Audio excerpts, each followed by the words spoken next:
दोस्तों नमस्कार। मैं अक्षय कुमार अंजनी अपने एक अंजनी यूट्यूब चैनल में आपका स्वागत करता हूं। प्राचीन भारतीय इतिहास की श्रृंखला को आगे बढ़ाते हुए आज हम आपके सामने एक वीडियो लेकर उपस्थित हुए हैं, जिसमें हम मौर्य काल के अंतर्गत सम्राट अशोक और उसके उत्तराधिकारी के बारे में चर्चा करेंगे।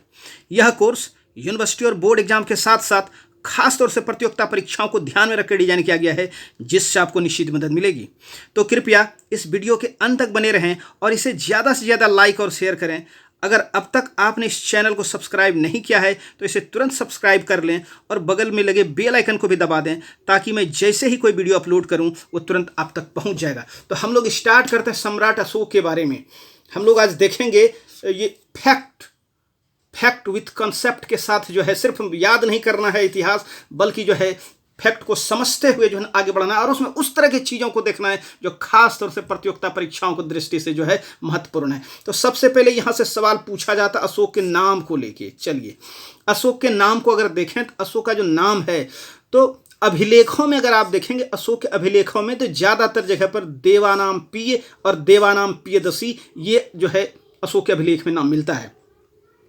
अशोक के अभिलेख हैं गुर्जर, मास्की, नेत्तूर और उड़ेगोलन। यहाँ अशोक का नाम जो है अशोक ही मिलता है उनके अभिलेखों में। उसके बाद जो है मास्की का जो अभिलेख है, मास्की के अभिलेख में जो है इनको बुद्ध शाक्य भी कहा गया है, ये दिमाग में रखिएगा। एक अभिलेख है भब्रू बैराट का अभिलेख, जो कि राजस्थान में पड़ता है। इस यहाँ पर जो है इनको प्रियदर्शी और मगध का सम्राट कहा गया है, और साथ ही साथ पुराणों में जो है अशोक को अशोक वर्धन कहा गया है, दिमाग में रखिएगा। एक है पनगुड़िया अभिलेख, ये एमपी में पड़ता है। यहाँ पर अशोक को जो है महाराजाधिराज कहा गया है। तो इस तरह से हम लोग देखें कि जो है अभिलेखों में देवानाम पिय और देवानाम पियदसी, और उनके बाद जो है अलग अलग उनका नाम है, इनको दिमाग में रखिएगा, यहाँ से सवाल पूछा जाता है। चलिए, उनके बाद थोड़ा सा हम देख लें कि जो है अशोक के पिता जो है बिंदुसार थे, और बिंदुसार ने अपने जीवन काल में जो है सुसीम को उत्तराधिकारी बनाया था, अशोक उत्तराधिकारी नहीं बनाया था। अशोक का अगर आप देखेंगे ये जो कार्यकाल है 273 ईसा पूर्व से ये 273 ईसा पूर्व से जो है 272 ईसा पूर्व के बीच कार्यकाल है। लेकिन आप देखेंगे कि इनका जो राज्यारोहण है 269 ईसा पूर्व में होता है। तो क्या है कहानी, हम लोग आगे देखते हैं। पिता बिंदुसार, माता जो है धम्मा कहा गया है। कहाँ पर? महाबोधि वंश में धम्मा। पसादिका भी कहा गया है शायद जो है अशोकावदान में, और सुभद्रांगी नाम मिलता है दिव्यावदान में। तो जो है इनके माता का जो है नाम ये धम्मा, पसादिका और सुभद्रांगी, ये एक ही व्यक्ति है, उनके अलग अलग नाम जो है अलग अलग जगहों पर कहे गए हैं। चलिए, उसके बाद जो है हम लोग देख लें थोड़ा सा, जो है यहाँ से भी सवाल पूछा जाता है कि यहाँ अगर हम लोग देखें तो यहाँ है पत्नी के बारे में। उनकी जो है पत्नी, उनको 5 पत्नियां थी। ठीक है, सबसे पहले जो है असंधि मित्रा जो है पटरानी थी, मुख्य रानी थी एक। दूसरी रानी थी महादेवी का ही पुत्र जो है महेंद्र, और पुत्री संघमित्रा थी जो है श्रीलंका जाती है। और एक थी पद्मावती का जो है पुत्र, ये इनका नाम होता है कुणाल, जो अशोक की जो है मृत्यु के बाद जो है शासक बनते हैं। एक उनकी रानी थी करुबाकी, और इनका जो पुत्र था उनका नाम था तीबर, ये तीबर की माँ थी। और कौशाम्बी और प्रयाग का जो अभिलेख है, वहाँ पर अशोक की जिस रानी का जिक्र है वो करुबाकी है। और आप लोग जानते हैं प्रयाग जो स्तंभलेख है, कौशाम्बी स्तंभलेख है, इन्हीं के नाम पर उनको जो है रानी का अभिलेख भी कहा जाता है। एक पत्नी जो है इनकी थी तिस्रक्षिता, ये हिंदू धर्म को जो है मानती थी, बिलोंग करती थी। और अशोक की मृत्यु के बाद ये जो है सती हो जाती है। तो ये दिमाग में रखने लायक चीज़ है, यहाँ से सवाल पूछा जाता है। चलिए, इस तरह से डिजाइनिंग करने का साफ मतलब ये चीज़ है आपको रिवीजन करने में आसानी हो और आप जो है चीज़ों को ज़्यादा बेहतर तरीके से कर सकें। पुत्र देखें, पुत्र जो है एक महेंद्र जो श्रीलंका जाता है बौद्ध धर्म के प्रचार प्रसार के लिए, एक कुणाल जो अशोक की मृत्यु के बाद शासक बनता है, एक जालौक जिनको जो है कश्मीर का जो है राज्यपाल बनाया जाता है अशोक के द्वारा, और एक तीबर जिनकी चर्चा जो है कौशाम्बी या प्रयाग अभिलेख में मिलता है देखने। तो 4 पुत्र। चलिए, पुत्री जो है, पुत्री 2 पुत्री का जिक्र आता, एक संघमित्रा जो श्रीलंका जाती हैं महेंद्र के साथ, ये दोनों जो है सगे भाई बहन होते हैं, और एक जो है ये चारुमती, ये 2 पुत्री और 4 पुत्र। चलिए हम लोग देखें थोड़ा सा कि अशोक का जो धम्म है, या अशोक का जो पहले अशोक का व्यक्तिगत धर्म देखें। अशोक का व्यक्तिगत धर्म किस तरह से वो धम्म के तरफ जो अग्रसर होते हैं, उनकी कहानी थोड़ा सा यहाँ पर हम लोग जो है देखने का प्रयास करते हैं। चलिए, सबसे पहले अगर आप देखेंगे तो एक जो है बौद्ध ग्रंथ है महावंश। महावंश में कहा गया है कि अशोक जो है ब्राह्मण धर्म को मानता था और प्रतिदिन 60,000 ब्राह्मण को जो है भोजन कराता था और साथ ही साथ अनेक देवी देवताओं की पूजा करता था। ये वर्णन हमको देखने को मिलता है कहाँ पर? महावंश में। कल्हन की जो राज तरंगनी है, कल्हन के राज तरंगनी में अशोक को जो है शिव का उपासक बताया गया है, इनको शैव बताया गया है। दीपवंश ग्रंथ है बौद्ध धर्म का, इसमें कहा गया है अशोक अपनी धार्मिक जिज्ञासा को शांत करने के लिए जो है विभिन्न धर्मों के विद्वानों को जो है दरबार में बुलाता था। तो ये यहाँ पर उनकी जो है धर्म के प्रति जिज्ञासा को दिखाने वाला जो ग्रंथ वो दीपवंश और महावंश में कहा गया है कि अशोक जो है निग्रोध जो है नामक व्यक्ति से प्रभावित होकर जो है बौद्ध धर्म के तरफ जो है अग्रसर होता है। कौन? अशोक। जो बौद्ध धर्म के तरफ जो पहला जो है इनका अग्रसर होने का जो कदम है, यहाँ पर अभी गए नहीं है, बौद्ध धर्म की तरफ उनका जो झुकाव होता है वो निग्रोध को लेके, और ये निग्रोध जो है ये सुसीम के जो है पुत्र थे। चलिए, उसके बाद व्यक्ति आते हैं मौग्लीपुत्तिस। आप जानते हैं कि जो है हम लोग पहले चर्चा कर चुके हैं कि जब पाटलिपुत्र में तृतीय बौद्ध संगति होती है तो वहाँ पर मौग्लीपुत्तिस ही उसकी जो है अध्यक्षता करते हैं। ये आप जानकारी, अगर नहीं जानकारी तो इससे पहले वाले वीडियो को जाके जो है आप देखिए बौद्ध धर्म, आपको बड़ा मजा आएगा और बहुत सारा चीज़ आपको संक्षेप बहुत सारा चीज़ सीखने को मिलेगा कम समय में। मौग्लीपुत्तिस के प्रभाव में आकर ये जो है बौद्ध धर्म को ग्रहण करते हैं। देखिए, तो किनके प्रभाव में आके बौद्ध धर्म ग्रहण करते हैं? तो मौग्लीपुत्तिस। एक नाम आता है उपगुप्त का, और उपगुप्त ने बौद्ध धर्म में दीक्षा दी किनको? अशोक को। ये कहना किनका है? ह्वेन-त्सांग के अनुसार अशोक को बौद्ध धर्म में दीक्षा देने का जो काम करते हैं वो उपगुप्त करते हैं। तो यहाँ पर 3 चीज आप दिमाग में रखिए कि निग्रोध से वो प्रभावित होते हैं, बौद्ध धर्म की तरफ अग्रसर होते हैं, और जो है बौद्ध धर्म ग्रहण करते हैं मौग्लीपुत्तिस के प्रभाव से, और उपगुप्त वह व्यक्ति है जो अशोक को जो है बौद्ध धर्म में जो है दीक्षा दिलवाते हैं। अशोक के बौद्ध होने की जो हमको साक्ष्य मिलता है वो भब्रू बैराट का जो शिलालेख है वहां से मिलता है, और उसमें जो है त्रिरत्न की चर्चा है। बौद्ध धर्म और संघ में जो है अशोक जो है आस्था व्यक्त करते हैं। तो ये अशोक के बौद्ध होने का जो सबसे बड़ा प्रमाण वो भब्रू और बैराट का जो है शिलालेख। उसके बाद अशोक जो है ये धम्म का जो है पालन करते हैं। ये धम्म क्या है इसको हम लोग आगे जो है चर्चा करेंगे। एक चीज देखें और कि कल्हन की जो राज तरंगिनी है, कल्हन की राज तरंगिनी के अनुसार जो अशोक कश्मीर गए और वहां पर शिव मंदिर बनवाए, और साथ ही साथ श्रीनगर की स्थापना की किसने? अशोक ने। और कश्मीर का राज्यपाल जो है जालौक को बनाया। दिमाग में रखिएगा, ये पूछा जाता है।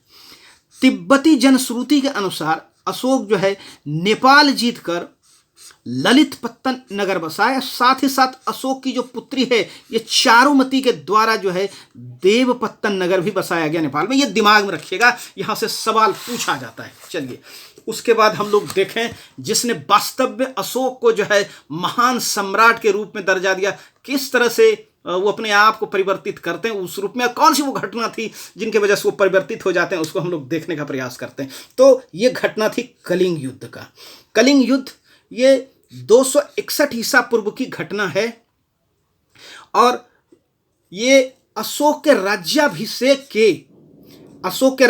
जो कि 269 ईस्वी में होता है, अशोक के राज्याभिषेक के 8 वर्ष बाद, या उसी को जो है 90 वर्ष कहेंगे, ये कलिंग युद्ध हुआ था।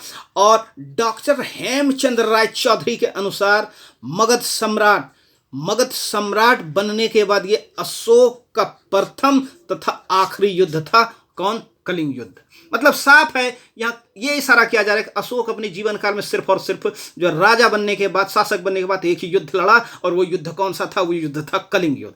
कलिंग युद्ध के बारे में जो जहां से सवाल पूछा जाता है, कहानी तो हम लोग बहुत सुनते हैं, जहां से सवाल पूछा जाता है उसको थोड़ा सा देखने का प्रयास करते हैं कि कलिंग युद्ध का कारण क्या था। चलिए, तो सबसे बड़ा जो कारण था वो ये था कि जो है ये कलिंग जो है किसी समय मगध, एक चीज तो हम लोग स्पष्ट तौर पे जानते हैं कि जो ये महापद्म नंद रहता है, महापद्म नंद के द्वारा जो है कलिंग विजय की जाती है, और इसका साक्ष्य जो है खारवेल के हाथी गुम्फा विलेख से भी मिलता है। लेकिन शायद चंद्रगुप्त के समय भी ये जो है कलिंग जो है मगध साम्राज्य का ये भाग था। और चूंकि अशोक भी साम्राज्यवादी प्रवृत्ति का था, तो इसके वजह से अशोक के दिमाग में था कि कलिंग को जीतकर फिर से जो है मगध साम्राज्य का अंग बनाना है। एक दूसरा चीज है, कौटिल्य जो है अपने अर्थशास्त्र में ये चीज बताते हैं इस युद्ध का कारण, कि जो है हाथी प्राप्त करना जो है कारण था कलिंग युद्ध का, कि हाथी मिल जाएगा अगर कलिंग जो है अपने कब्जे में आ जाएगा। साथ ही साथ यहाँ पर जो विविध तरह के खनिज, लोहा, तांबा मिलते थे, और जो उत्तम किस्म की लकड़ियां मिलती थी, और इसको प्राप्त करने के लिए हाथी भी यहाँ पर मिलता था, इसको प्राप्त करने के लिए भी जो है कलिंग युद्ध जरूरी था। एक जो सबसे बड़ी बात है, जो कहा जाता है कि जो दक्षिण जाने वाला जो मार्ग है, जो पथ है, चाहे वो स्थल मार्ग हो या जल मार्ग हो, उस पर नियंत्रण करने के लिए कलिंग को जीतना आवश्यक था, और यह सबसे बड़ा कारण माना जाता है इतिहासकारों के अनुसार। उसके बाद जो है एक हैं तारानाथ, ये तिब्बती जो है विद्वान है, ये तारानाथ, इनका कहना है कि कलिंग क्षेत्र में नागा लोग रहते थे, और नागा लोग ने क्या किया, अशोक का मणि मुक्ता का जो माला था, जो हार था, उसको चुरा के जो है भाग गया, और उसको वापस लाने के लिए अशोक जो है कलिंग युद्ध करता है। ये कहना है तारानाथ का। तो किनका क्या क्या कहना है, इनको दिमाग में रखिएगा, यहां से सवाल पूछा जाता है। चलिए, कलिंग युद्ध का वर्णन हम लोग कहाँ देखते हैं कि अशोक का जो शिलालेख है, 13वां शिलालेख, मोस्ट इंपॉर्टेंट, यहां से लगातार क्वेश्चन पूछा जाता है। जो 13वां शिलालेख है वहां पर जो है कलिंग युद्ध का वर्णन किया है। अगर आपने पुरातात्विक जो है काल का वर्णन नहीं पढ़ा है, अगर मौर्य काल के अंदर, उसको पढ़े, यहां पर बहुत ही विस्तार से पुरातात्विक साक्ष्यों के बारे में बताया गया है। परिणाम क्या हुआ इसका? इसमें 1 लाख लोग जो है मारे गए, और साथ ही साथ 1.5 लाख लोग जो है बंदी बनाए गए, और कलिंग को मगध साम्राज्य में मिला लिया गया। अशोक का इसके वजह से क्या हुआ? हृदय परिवर्तन। इस तरह की चीजों को देख के इतनी हत्याएं, इतनी जो है वो द्रवित हो जाते हैं, उनका हृदय परिवर्तन हो जाता है, और बाद में जो है अपने आप को बौद्ध में कन्वर्ट कर लेते हैं। ये था कलिंग युद्ध के बारे में जो है संक्षेप में परिचय। चलिए, अब जब उनका हृदय परिवर्तन हो गया, तो जिस चीज के लिए वो जाने जाते हैं वो है अशोक का धम्म, और अशोक का धम्म क्या था उसको हम लोग समझने का प्रयास करते हैं, देखने का प्रयास करते हैं, और खास तौर से उस तरह से जहां से जो है एग्जाम में क्वेश्चन पूछा जाता है। हम लोग कहानी तो बहुत पढ़ते हैं, हम लोग क्वेश्चन के हिसाब से देखें अशोक के धम्म को। चलिए, तो सबसे पहले पूछा जाता अशोक का धम्म क्या था? क्या बिल्कुल ये बौद्ध के धर्म के जैसा था? तो जी नहीं, उस तरह का चीज नहीं था, ये नैतिकता का धर्म था, और यहां पर जो है नैतिकता का पाठ पढ़ा गया था अशोक के धम्म में। अशोक के धम्म यहां से पूछा जाए, अशोक के धम्म की जो परिभाषा है, अशोक की धम्म की परिभाषा कहां से प्राप्त हुई है, कहां से ली गई थी उनके द्वारा? तो ये जो है एक ग्रंथ है, राहुलोबाद सुत्त, इनको जो है गेह विजय भी कहा जाता है। तो राहुलोबाद सुत्त से जो है अशोक के धम्म की परिभाषा ली गई। एक जो धम्म की जो व्याख्या है, अशोक के धम्म की जो व्याख्या है, वह कहाँ देखने को मिलता है? वो देखने को मिलता है 2 और 7वें स्तंभ लेख में। अशोक के 2 और 7वें स्तंभ लेख में धम्म की व्याख्या मिलती है। इसको शिलालेख मत समझिएगा, यह स्तंभ लेख है। लक्ष्य क्या था भाई अशोक के धम्म का? तो लक्ष्य था स्वर्ग प्राप्ति, न कि निर्वाण। जबकि आप जानते हैं बौद्ध धर्म का जो है सबसे बड़ा जो लक्ष्य है वो निर्वाण प्राप्ति था, लेकिन यहां पर सबसे बड़ा जो लक्ष्य है वो क्या है? वो है स्वर्ग प्राप्ति। ये अंतर आप दिमाग में रखिएगा। इसके बाद क्या हुआ कि बिहार यात्रा जिसमें कि जो है आखेट करने शिकार करने के लिए जाते थे अशोक, बिहार यात्रा की जगह जो है धम्म यात्रा ने ले ली और वो तमाम जगह की जो है यात्रा करते हैं। आप लोग इस चीज़ को पहले देख चुके हैं, कैसे वो गया जाते हैं, कैसे लुम्बिनी जाते हैं वगैरह वगैरह, और धम्म यात्रा की शुरुआत करते हैं। और इसमें जो ब्राह्मणों श्रमणों से मिलते हैं और उनको जो है दान दक्षिणा भी दिया जाता है। तृतीय शिलालेख में वर्णन है कि 13वें वर्ष अशोक के द्वारा युक्त राजुक प्रादेशिक को जो है धम्म प्रसार के लिए जो है प्रत्येक 5वें वर्ष राज्य का जो है दौरा करने के लिए कहा जाता है। देखिए, दिमाग में रखिएगा, इसकी नियुक्ति जो अशोक के द्वारा नहीं की गई थी, अशोक के द्वारा नियुक्ति की गई थी धम्म महामात्र की। ये जो अधिकारी है ये पहले से चले आ रहे थे, लेकिन आपसे पूछा जाता है किस अधिकारी की चर्चा अशोक के शिलालेख में है, तो आप कहेंगे युक्त, राजुक और जो है प्रादेशिक। ये जो है कनिष्ठ से वरिष्ठ के तरफ है, मतलब नीचे से ऊपर के तरफ ये क्रम बना हुआ है, इसको दिमाग में रखिएगा। देखिए, इनको क्या कहा गया, प्रत्येक 5वें वर्ष जो है क्या करेंगे, वो धम्म यात्रा करेंगे। इनको आदेश दिया गया कि आप राज्य का दौरा करेंगे और उसमें जो है धर्म के बारे में जो है लोगों को बताएंगे। लेकिन इसमें एक अपवाद था कि जो उज्जैन है और तक्षशिला है, यहाँ के जो युक्त राजुक और प्रादेशिक है, उनको कहा गया कि आप वहाँ का दौरा प्रत्येक 3 वर्ष में करेंगे, 5 वर्ष में नहीं करेंगे। तो ये आपको कम जगह पर देखने को मिलेगा, इसको दिमाग में रखिए, यहाँ से सवाल पूछा जाता है। उसके बाद जो 5वां शिलालेख है, 5वां शिलालेख में जो है धम्म महामात्य की जो है अशोक के द्वारा जो नियुक्ति की जाती है, धर्म की बातें समझाने के लिए लोगों को और धर्म में रुचि पैदा करने के लिए जो ये कहा जाता है, एक राज्याभिषेक के 14वें वर्ष। और ये उल्लेख कहाँ है, धर्म महामात्र का, ये 5वां शिलालेख में, जिसको आप पहले भी देख चुके हैं। उसके बाद जो है एक है 12वां शिलालेख। 12वां शिलालेख में जो है इनका जो धर्म सहिष्णु का जो चरित्र है वो दृष्टिगोचर होता है। वो सभी धर्म को जो है किसी धर्म में विद्वेष की बात जो है नहीं करता है, सभी धर्म में सहिष्णुता की बात करता है। तो धर्म सहिष्णुता की बात की गई है कहाँ पर, 12वां शिलालेख में। अब शिलालेख वाले चैप्टर में जाकर के पुरातात्विक वाले जो है चैप्टर में जाके इस चीज़ों को विस्तार से पढ़ सकते हैं। चलिए, तो हम देखें कि धम्म की जो परिभाषा है कहा क्या गया है उसमें, जिसको धम्म की परिभाषा ली गई है कहाँ से, राहुलोबाद सूत्र से। इसमें कहा गया है, अपा सिनबे बहु कथाने दया दाने सचे सोचिए माधवे साधवे चौ, अर्थात अति भोग से मुक्ति, बहु कल्याण, दान, दया, सत्य एवं मृदुता ही धर्म है। किसको धर्म बताया गया है, अति भोग से मुक्ति, बहु कल्याण, दया, दान, सत्य एवं मृदुता को ही धर्म कहा गया है। इसमें देखिए, जिस तरह की जो है गूढ़ बातें बात धर्म में कही गई, उस तरह का चीज यहाँ पर कहा नहीं है, बिल्कुल सिंपल चीज। तो ये है अशोक का जो है धम्म, जिसमें नैतिकता की बात की गई है। धम्म की व्याख्या देख लें, धम्म की व्याख्या में क्या कहा गया है, धम्म है साधुता, बहुत से कल्याणकारी कार्य, अच्छे कार्य करना, ये धम्म है। पाप रहित होना धम्म है। मृदुता, दूसरे के प्रति व्यवहार में मधुरता, दया, दान तथा सुचिता, प्राणियों का वध न करना, जीव हिंसा न करना, माता पिता तथा बड़ों की आज्ञा मानना, गुरुजनों के प्रति आदर, मित्रों परिचितों संबंधियों ब्राह्मणों श्रमणों के प्रति दानशीलता तथा उचित व्यवहार, और दास तथा भृत्यों के प्रति उचित व्यवहार, अल्प व्यय, नोट कीजिए, अल्प व्यय तथा अल्प संग्रह भी धम्म है। ये कहाँ कहा गया है, ये धम्म की व्याख्या में जो हमको देखने को कहाँ मिलता है, दूसरे तथा 7वें स्तंभ लेख में। बार बार कह रहा हूं, इसको जो है शिलालेख समझने की गलती नहीं कीजिएगा। अशोक की मृत्यु 332 ईसा पूर्व में हो जाती है और उसके बाद जो है 150 ईसा पूर्व मात्र जो है ये 30-35 साल का जो है काल रहता है। इसमें जो है उनका ये मौर्य साम्राज्य जो है मौर्य वंश का जो है पतन हो जाता है। चलिए, उसके बाद हम लोग देखें उस अशोक के उत्तराधिकारी देखने जल्दी से। तो अशोक की मृत्यु के बाद ये कुणाल बनते हैं। उसके बाद जो है दशरथ का जिक्र आता है।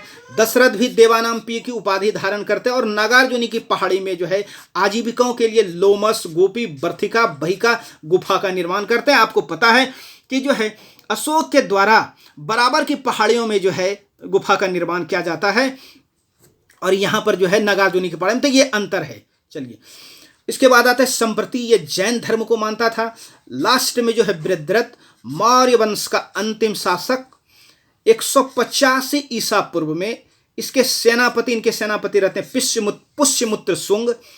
पुष्यमित्र शुंग ने इनकी हत्या कर शुंग वंश की स्थापना करता है, जो कि ब्राह्मण वंश रहता था। ये चलिए, उसके बाद हम लोग जो है मौर्य साम्राज्य के पतन के कारण को संक्षेप में जल्दी से देख रहे हैं। मौर्य साम्राज्य के पतन, ये मेंस की दृष्टि से ज़्यादा महत्वपूर्ण। और अब पीटी के हिसाब से भी अशोक की अहिंसक नीति ये जिम्मेवार था मौर्य साम्राज्य के पतन के लिए। क्यों भाई? कि इनके पास सेना तो थी, लेकिन वो सेना धीरे धीरे क्या हो गई, निष्क्रिय हो गई, लड़ने के आदि न रह गए। ब्राह्मणों की प्रतिक्रिया, यद्यपि अशोक धर्म सहिष्णु था, परंतु पशु पक्षियों के बलि, यज्ञों के विरोधी होने से ब्राह्मण क्षुब्ध थे और उनकी आमदनी का जो जरिया था, जो स्रोत था, वो समाप्त हो गया था। वो जो है पूजा पाठ, दान दक्षिणा, यज्ञ, यही तो करवाते थे, आमदनी का स्रोत था। इसके वजह से ब्राह्मण लोग क्या थे, वो उनके विरोधी हो गए थे। ये ब्राह्मणों की प्रतिक्रिया के वजह से ही मौर्य वंश का नाश हुआ। ये किनका कहना है? ये हरिप्रसाद शास्त्री का कहना है। कमजोर उत्तराधिकारी जो है मौर्य वंश के पतन के लिए जवाबदेह मानते हैं DN झा और डॉक्टर रोमिला थापर। वित्तीय संकट, खराब आर्थिक स्थिति, अशोक ने बौद्ध भिक्षुओं और धार्मिक कार्यों पर काफी पैसा जो है खर्च किया और आर्थिक संकट जो है उत्पन्न हो गया और इस खर्च को चलाने के लिए सोने की देवी प्रतिमा तक को जो है बेचनी पड़ गई। तो वित्तीय संकट को जो है जिम्मेदार मानते हैं पतन के लिए DD कौशाम्बी। उसके बाद देखें पश्चिमोत्तर जो सीमा है उसकी उपेक्षा भी कहीं ना कहीं इसका कारण था। खानाबदोश जो सीथियन शक थे, ये जो है चीन और भारत के अस्थायी साम्राज्य के लिए जो है खतरा था। चीन के शासक शी हुआंगटी ने 220 ईसा पूर्व में जो है चीन की महान दीवार बनाकर जो है उसका जो प्रवेश है वो चीन में जो है रोक दिया। भारत ने इस तरह का कोई प्रयास नहीं किया पश्चिमोत्तर क्षेत्र में, और इसके वजह से क्या हुआ कि इस क्षेत्र में आक्रमणों का जो है तांता लग गया। तो इस प्रकार जो है हम लोगों ने आज जो है मौर्य वंश को देखा। उसके बाद हम लोग जो अगले टॉपिक में जो है मौर्यकालीन प्रशासन को देखेंगे, इसी तरह से जो है फैक्ट विथ कॉन्सेप्ट के साथ। अगर आपको लगता है आपके लिए ये वीडियो यूजफुल है, सहायक है, लाभकारी है, तो इसको जो है ज़्यादा से ज़्यादा इस चैनल को सब्सक्राइब करें और शेयर करें। और अंत में जहां भी हैं स्वस्थ रहिए, मस्त रहिए, अपने परीक्षा की तैयारियों में व्यस्त रहिए। थैंक यू, धन्यवाद, बहुत बहुत धन्यवाद, बहुत बहुत धन्यवाद।